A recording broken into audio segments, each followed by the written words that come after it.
have borne the brunt of the crisis. Well, earlier I spoke to Peter Smerdon, the UNICEF spokesman in New York. It definitely is a race against time. Lost time means lost lives in the Horn of Africa, and particularly in Somalia, and in particular southern Somalia. We have to get assistance in the famine zones in southern Somalia, now 5 of them. Yes, we expect the rest of southern Somalia to be declared under a famine in the coming weeks. And so time is of the essence. Everything needs to be done now. What sort of problems are you facing in the logistics of getting the aid that you have got to deploy there at the moment? Yeah, there are logistical problems because it is Somalia. There is obviously conflict in Somalia. That's also a difficulty.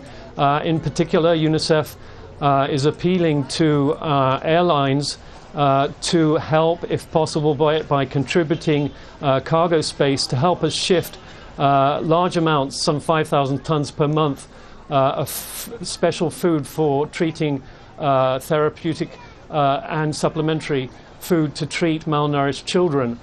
We need to get those 5,000 tons a month in from Europe, and by sea it takes some 6 weeks. So we're appealing to airlines to contribute cargo space so we can get that food in as quick as possible. And many airlines have come forward and offered, although we could still need some more help.